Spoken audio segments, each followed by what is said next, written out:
So my name's Ollie. This is Andrew. It's great to see so many of you here. I know it's been a long day. And today we're going to talk to you about media playback on Android using ExoPlayer. In terms of what we're going to cover, we're really going to try and cater a little bit for everyone in this talk. So what that means is we're going to start with some fundamentals. So we're going to briefly discuss what ExoPlayer is. We're going to discuss some of its features. We're going to discuss a little bit about when you might want to use ExoPlayer. And we're going to go through a simple example that shows how you might be able to get started. After that, perhaps more for those who are already familiar with ExoPlayer, we're then going to ramp up quite quickly through some more advanced topics. So we'll talk about media composition, which is a new feature in ExoPlayer v2. We'll talk about some of the internals of ExoPlayer. And we'll describe a little bit about how they work and how playback actually works. And then finally, we'll build on that knowledge, and we'll start to talk about how you can really customize and fine-tune ExoPlayer to do a really good job of matching your specific use case. OK, so let's get started. What is ExoPlayer? So for those of you who aren't familiar with ExoPlayer already, it's a media playback library for Android. It works on Jelly Bean and above, and it's written in Java, so as Android developers, it's already in the language that you're most familiar with. If you want to use ExoPlayer, you include it as a dependency, just as you would include any other Java library. And it's also open source, so if you're inspired to check out our source code after this talk, you can easily do that, and the last slide of this presentation will actually have a link to our GitHub repository. In terms of features, we've come a long way since we initially open sourced ExoPlayer, which was back at Google I/O in 2014. So in that initial release, we supported Dash and smooth streaming adaptive media playbacks, primarily using fragmented MP4 as the container format. We also supported TTML captions and common encryption. Not too long after that, we added support for HLS and the MPEG TS container format, and also some additional caption formats. And since then, we've really been quite busy adding support for loads of more traditional media formats like MP3, MP4, OGG and Matroska, and so on. We also added several extensions. What ExoPlayer extensions are is a way of bringing functionality from other libraries into ExoPlayer. So as a concrete example, if you use OK-HTTP as your networking stack for the rest of your application, you might actually want to use that exact same networking stack for media playbacks. And you can do that with our OK-HTTP extension, which allows you to use that exact same network stack inside of ExoPlayer. So this brings us up to the middle of last year. And at this point, we kind of took a step back. And we made some quite in-depth architectural changes inside the player. And we released ExoPlayer version 2. In this release, we added support for more advanced features like multi-period Dash support, gapless audio, and media composition, which is something we'll talk quite a lot about in a little while. At the same time, we tried to make ExoPlayer easier to use. So we added simple ExoPlayer, which is a slightly higher level API for using ExoPlayer, and also some playback UI components that you can use to get started really quickly out of the box. Since then, we've been adding more features. Most notably, we recently added support for variable speed playback. And we've also been building up our ability to cache media as it's played. And so this is where we're at today. And the key takeaway from this slide isn't necessarily that you should understand everything that's on it. Probably for your particular use case, you only need a very small subset of these features. The key takeaway here is really that ExoPlayer has kind of evolved into quite a fully featured media library now.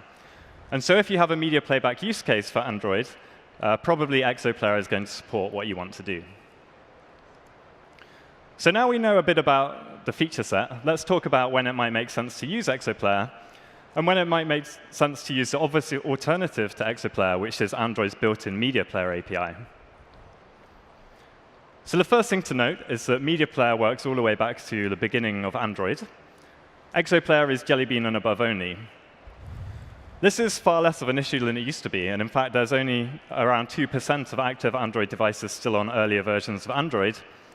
But if you really care a lot about providing continued support to that 2%, then Media Player is going to be your best bet. In terms of what use cases each of these solutions is best suited for, Media Player actually does quite a good job of simple use cases. So if you just have an MP3 that's maybe bundled in your APK, and you want to play it inside your app, then Media Player is going to work just fine for you. Maybe you're already using it, and there's no real reason why you should switch. Where ExoPlayer really comes into its own is for more advanced use cases. So specifically, any kind of adaptive streaming, including dash smooth streaming and HLS. And use cases where you really want to leverage some of the advanced features that ExoPlayer provides, like media composition and caching. Another difference that's worth bearing in mind is the way that these two APIs have been designed. Media Player is very much a black box. You don't get very much control over the inner workings of the player. And in contrast, ExoPlayer is designed really to be very customizable and extensible, and you can really dig in and start to fine-tune the various DAOs inside of ExoPlayer to get things working just the way you want them to. So ExoPlayer is really best if you are probably an advanced user and you want to kind of tweak these things. A final but important consideration is to consider the difference of where the player actually lives when using Media Player and ExoPlayer. So when you use Media Player, as you can see on the left here, the Media Player implementation is actually in the Android operating system, and the division here is the horizontal line that you see. So below is the operating system, and above is your application. When you use ExoPlayer, the actual player implementation ships as part of your application, and it really just calls through to some quite low-level media APIs in the platform, mainly for providing access to hardware decoders. So why is this important? Well, one reason is that Android's Media Player has actually evolved over time. So as a result of that, the behavior that you get may vary slightly from Android release to Android release. In contrast with ExoPlayer, we have an advantage that you can ship a single version of the player inside your application, and you're going to get that exact same version across all versions of Android.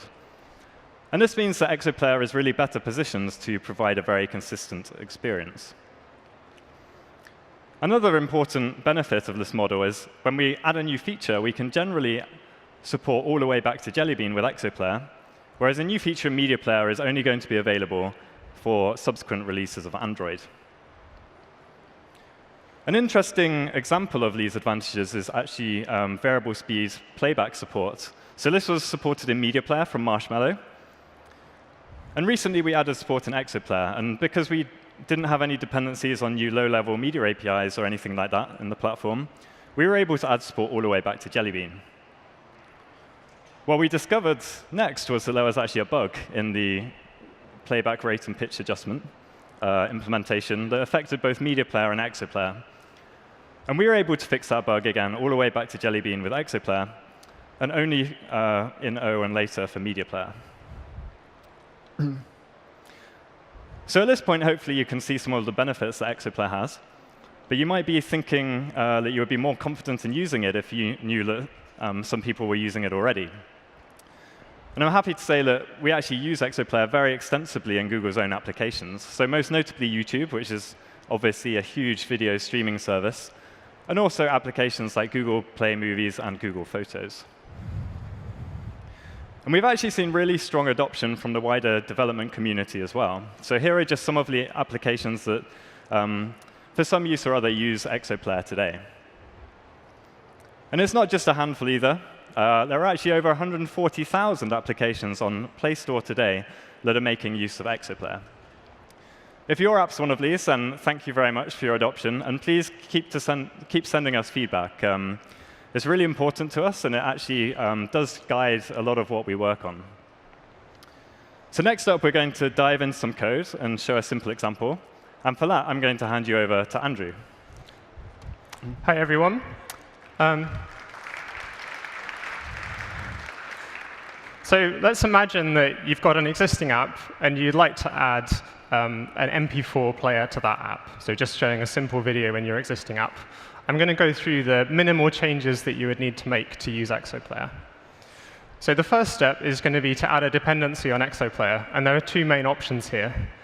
You can either bring in the whole of the ExoPlayer library, and that will include support for adaptive streaming formats like Dash and HLS. And for that, you can use this line in your build.gradle file. This is kind of the kitchen sink option. So the alternative is that you can just pick and choose the specific modules from the ExoPlayer library that you need. So for this example, I'm going to add a dependency on the core library, which contains the main player, obviously, and also support for regular media files like MP4s and MP3s. And there's also a dependency here on the UI library, which brings in simple ExoPlayer view, which is a minimal but customizable player view that you can put in your app. OK, so once we've added the dependency, the next step is to add some code snippets to your activity, which will create the player and use it. So we have this ExoPlayer factory, which has several methods for creating player instances. And this is the easiest to use one. It takes a context and a track selector. And for this simple use case, we can use the default track selector, which has sensible defaults for almost everything you'd want to do. Once we've created the player, the next step is to drop a view into your app's layout, and then bind it to the player by calling the setPlayer method. Now, most importantly, we need to tell the player exactly what we want to play.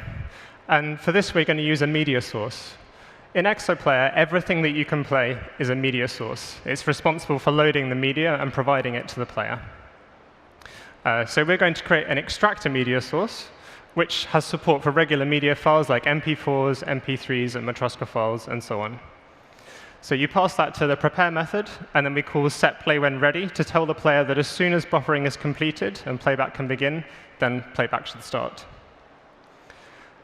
And finally, it's very important that you release the player when playback is complete, because the player holds system resources like codecs, and it uses memory for buffers.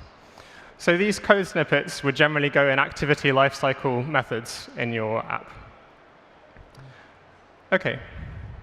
So this is a video of what you get. I've got a nice video of the skyline of London. And you could see there that it had basic playback controls like a play and pause button and a seek bar. So if you'd like to try this out, there's a code lab being published as part of I/O, which you can go and try out. And there's also a developer guide on our project page, which will walk you through these steps. OK, so as I mentioned, everything that you can play is a media source. And it's responsible for loading media for the player. And in that example, we used extractor media source. But there are actually other more advanced media sources available. So you may have heard of Dash, which is a specification for streaming, which allows for adaptation between qualities to handle varying network conditions. And we provide Dash media source for support for Dash. We also have a HLS media source for supporting HTTP live streaming, and a media source for smooth streaming. And with our recent V2 release, we've also added a new category of media sources, which are designed for composition. And by composition, we mean joining together other media sources. Why would we want to do this? Well, I'll go through an example. So let's say we've got a video that we want to play, and also some subtitles, which are in a separate file, an SRT file. In that case, we can create an extractor media source to load the video, a single sample media source, which is going to load the SRT file. And then we're going to play these subtitles alongside the video. Now, you could try and do this yourself by looking at the player position and synchronizing the playback position with the subtitles that you're showing. But this is actually quite difficult to do in general. It's much easier to use a merging media source. And the merging media source just takes the video you want to play and the subtitles and handles everything for you. So it will handle synchronization, and then they'll be shown in the player. Another time you'd use composition is for playlists. So in this case, you have an album of MP3s that you want to play back to back. You could try and do this yourself by playing the first stream and then swapping out the source for the next one. But that's not going to be great, because the player is going to buffer when you swap out the source. So we've added a concatenating media source, which takes a list of sources that you want to combine together. and then plays them back to back with a consistent buffering policy. So if you tell the player to have 3 seconds of media buffered at all times, then it will ensure that that is the case even across transitions from one source to the next. And this also supports gapless playback metadata, so you can play that album of MP3s with completely seamless playback. And also, composition is very flexible, so we can combine those two examples that we saw. So we can concatenate a video with the merged source that we created earlier that had subtitles. And if you do that, this is what you're going to get. So the first video plays, and then when the first video completes, we get a seamless transition to the next video, and you can see the subtitles are coming up, as we'd expect there. OK, so this is great. We can play these compositions of media. But then, so we implemented this, and then we thought, hold on a moment. We've got this seek-to method on the player, but now we've got playlists that we want to play back that have multiple sources. And a timestamp is not really enough information to know where you want to seek to anymore. So we thought about this, and we thought about other types of media source you might want to play, like live media sources. And we realized that we really need a way to expose to the app the structure of the media source and what media is available. So to solve the issue of needing to have know which source you want to seek into, we added a parameter that tells the player which of the sources in the playlist you want to seek to.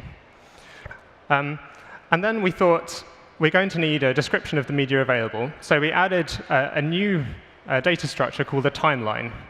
And a timeline basically is a representation of all the media that is available in a media source. And it consists of a list of windows. Each of those windows corresponds to one item in a playlist, and it describes which parts of the media you can seek to at any given moment. So I'm going to show an example of this to make it a bit clearer. So let's imagine we've got a single source where you can seek anywhere. The red line here represents one window.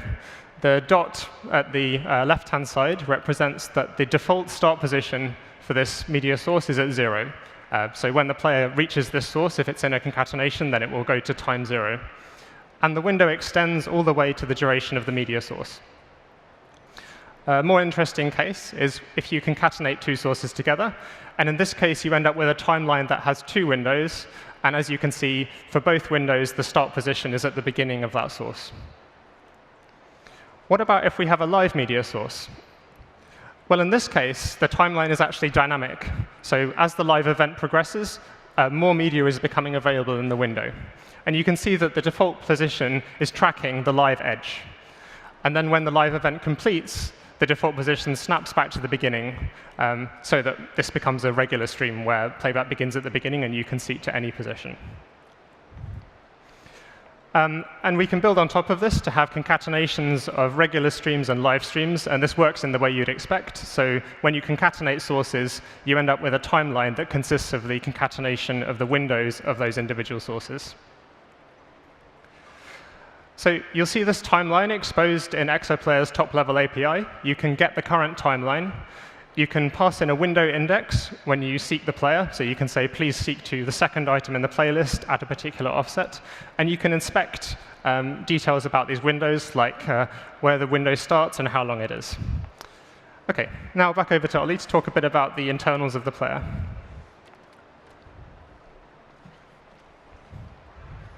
OK, so as Andrew says, we're now going to dive in a bit deeper to ExoPlayer and really talk about what happens internally during a playback. And the reason that we're going to do this is that after we've talked about some of the internal components, we're then going to go on to talk about how we might customize those to very fine-tune the player to your specific use case. So here we have an ExoPlayer, and it's just received its media source that it's going to play back. So what are the important internal components? Well, the first important component that we should mention are renderers.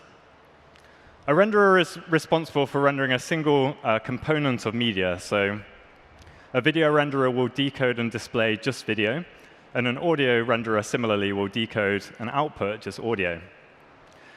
And a real ExoPlayer instance will have additional renderers for things like text and metadata as well, but we're going to omit those from this diagram just for simplicity. Another component that's important is a track selector.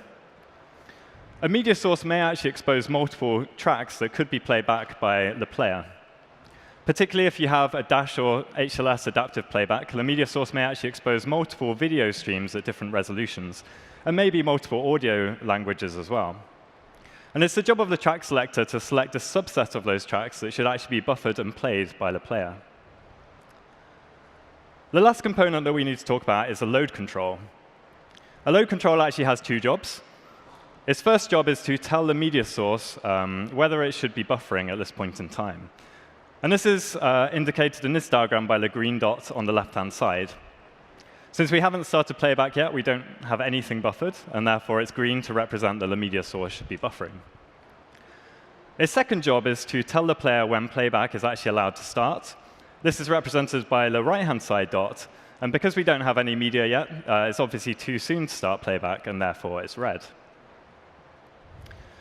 One other component that we should mention are data sources. Media sources use data sources to load the actual media that they're going to provide to the player for playback. OK, so I've kind of given you some major components, but let's talk a little bit about how these components actually interact during a playback. Well, we haven't buffered anything yet, and load control is telling the media source that it should be buffering. And so the media source is going to start loading data through its data source. And after it's loaded enough media, probably not very much, just the header for a normal media file, the media source is going to be able to work out what tracks it can actually expose to the player. And it does this by exposing something called track groups. Now, we know that the track selector is the thing that's going to choose which of the tracks to actually play. But the track selector needs something else. And the reason it needs something else is that different devices have different capabilities. And in particular, the video renderer may only be able to decode up to a particular resolution. And so even if the media source exposes a 4K video stream, if you're on a low-end device, it's not going to make sense for the track selector to actually choose that stream. And the way we represent these kind of capabilities in the player is we have each renderer expose something called a renderer capabilities object that describes specifically what it's actually able to handle. So what happens next is that the track groups and the renderer capabilities are fed into the track selector. The track selector does its magic. It produces a selection. And that selection goes back to the media source. At this point, the media source knows what it's going to buffer, because it knows what the track selection is. And so it allocates some buffers. Of course, we still haven't actually loaded any useful media for playback. The load control is still telling the media source to load. And therefore, the media source continues to load data, and it starts to fill its buffers. And what you can see here is that as soon as these buffers start to get full, the renderers actually start consuming from those buffers and feeding that media data through their decoders, getting ready for playback. So at this point, we have some media buffered. The renderers have decoded a bit of media, so they're kind of primed and ready to go. And so the load control may, at this point, actually start the playback. So that little red circle has gone green. And of course, the media source is continuing to buffer. And at this point, we've actually buffered quite a lot of media. So these buffers on the left-hand side are quite full. Of course, we don't want to buffer arbitrarily far ahead. So the load control may stop buffering at this point. Because playback's continuing, the renderers are still consuming. And therefore, these buffers are draining back down to a lower level. Of course, we don't want the buffers to run out, so the load control might toggle buffering on again. And so you see this pattern emerging of data being pulled through the data source into the media source and out to the renderers. One additional complexity to keep in mind when you're thinking about this is that, as Andrew said, a media source can actually be a concatenation of, for example, different videos. And those videos may have a different selection of tracks available.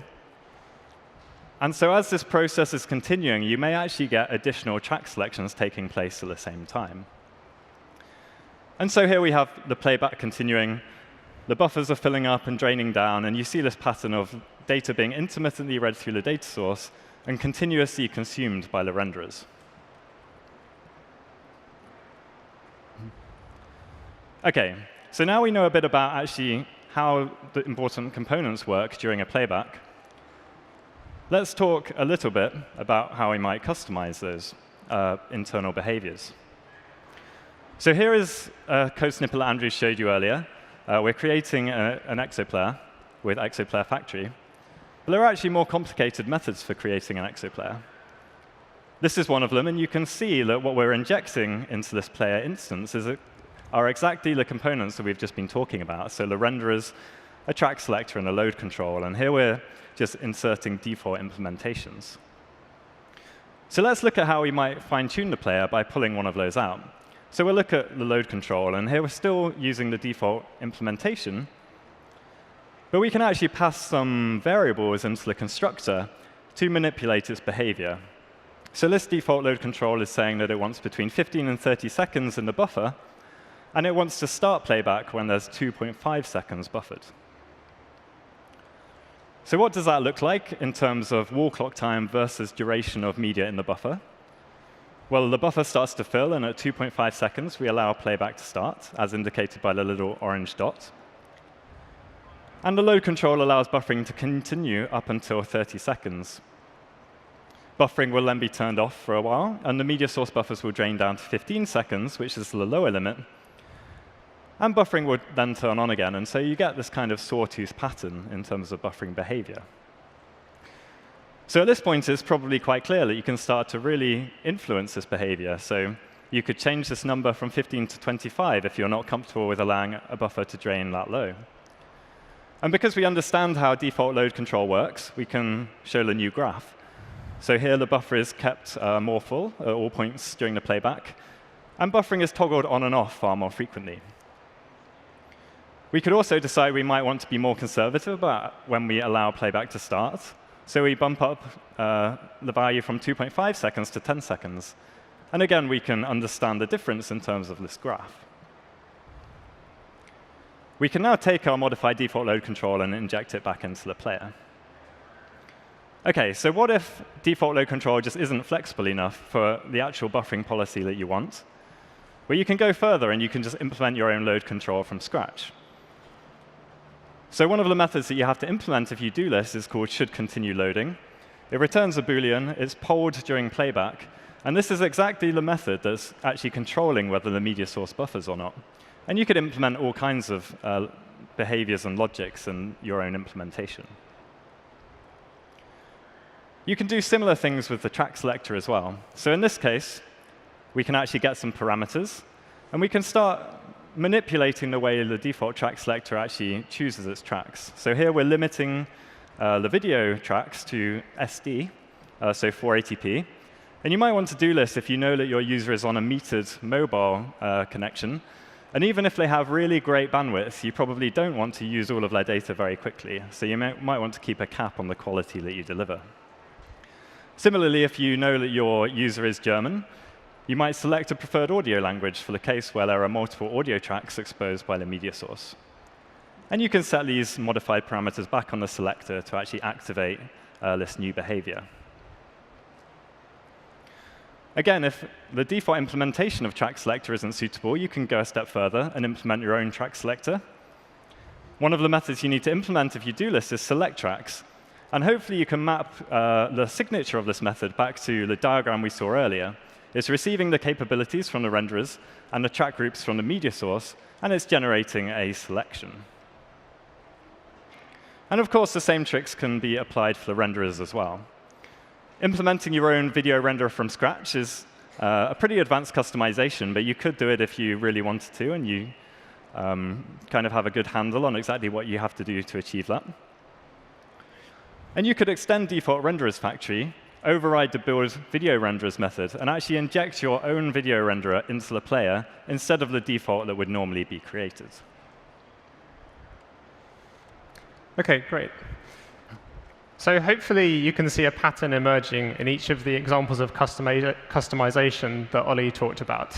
So the first step was establishing which component in the player we need to customize, whether it's the track selector or the load control. Then you look at the API for that component and see if there's a way to customize its behavior using, say, a different parameter, as we did with load control. If that's not a possibility, then you might be able to extend or actually implement your own version of this component from scratch. OK, So I'm just going to do one more example of customization on the media source side this time. So imagine that we need to send an authorization header with each HTTP request that a media source makes. Well, we know that we're passing in a data source, HTTP data source factory. And this has a convenient method to get the default request properties. And by getting the default request properties, we can actually set a new header to set the authorization header on the HTTP requests. And once you've done that, you pass that HTTP data source factory into the media source, and that header will appear on all requests that it makes. As another example, let's say that you know that users are going to rewind videos quite a lot, so you want to add a cache in so that the player doesn't repeatedly load the same media off the network. ExoPlayer has a simple cache which you can use. And in this example, I'm passing in a least recently used cache evictor. So the way this is going to work is the cache has a maximum size, but if the media is longer than that, then when the media finishes, if they've watched the media all the way through, then the cache will actually have started to evict the very beginning of it. OK, so this cache gets passed into a cache data source factory. And it also needs to take a normal data source, which is used if there's a cache miss, and also to populate the cache. And then you pass the cache data source factory to the extractor media source.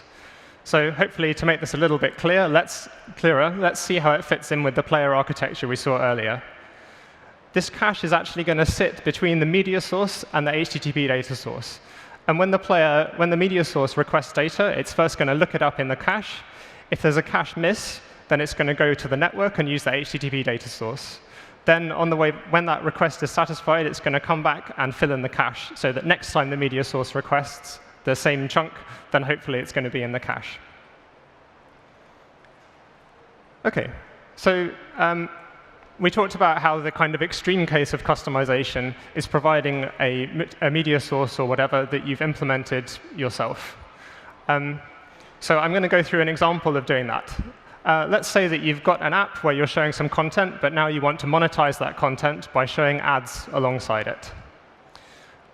Let's have a think about what the timeline is going to look like in this case. Well, it may be very simple. In this example on the screen, there's just one ad at the beginning, a pre-roll ad. Or it may be more complicated. So in this case, there's a pre-roll ad and a mid-roll ad and a post-roll ad. And they kind of split up the content. So at first glance, you might think this is a place where we could use concatenating media source. But unfortunately, normally when you're loading ads, you can't actually commit to a particular ad URI until the time when you're about to play it. It's not the case that we have a list of exactly what ads we're going to play up front.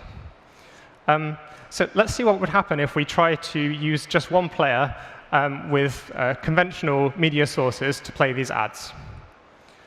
So at the beginning of Playback, we get the URI for the first ad, and then we can play it. But then we know that we need to play the content, so the player is actually going to buffer when we tell it that we want to play the content instead. Then the content will play back, and the user is going to see buffering again. Then the ad, more buffering, and I guess you're seeing how this is going to work. There's a lot of buffering, and this is not a good user experience.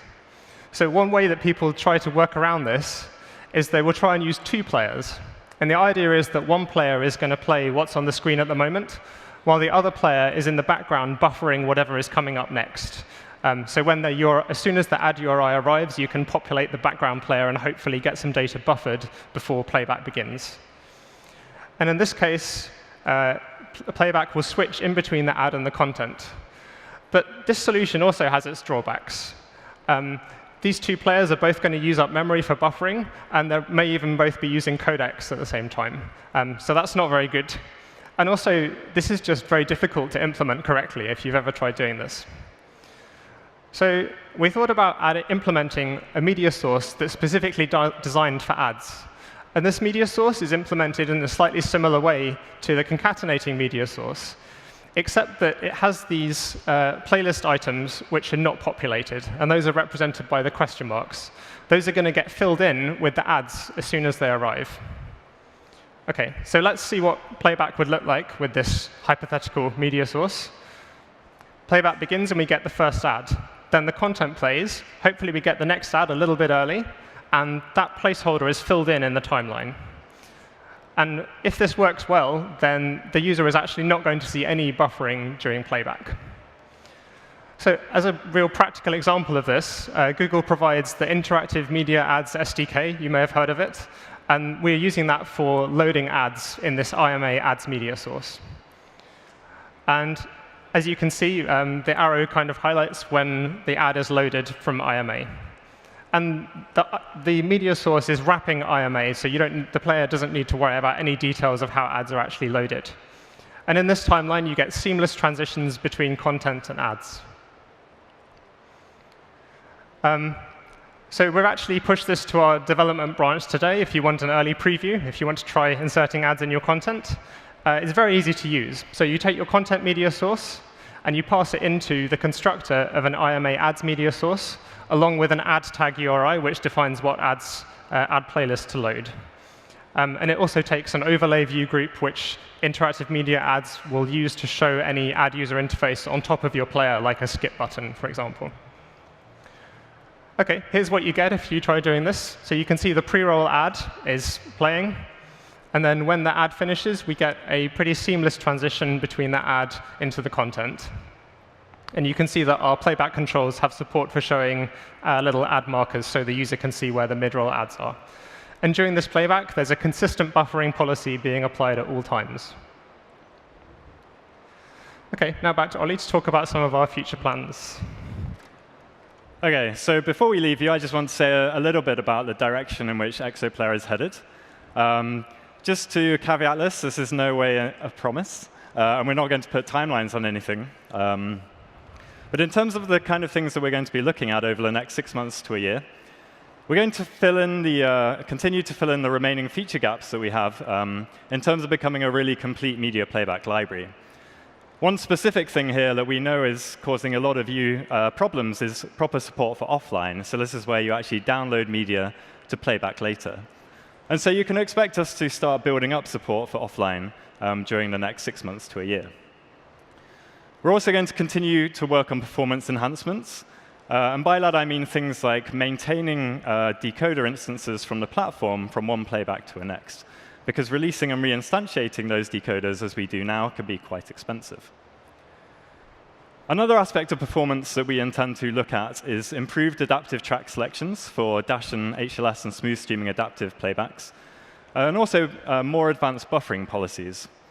So the default components that we currently provide for performing these tasks, they're pretty effective, but they're quite simple in terms of the policies that they implement. So we really want to start kind of diving deeper and doing some proper research and kind of fine-tuning these to deliver better performance out of the box.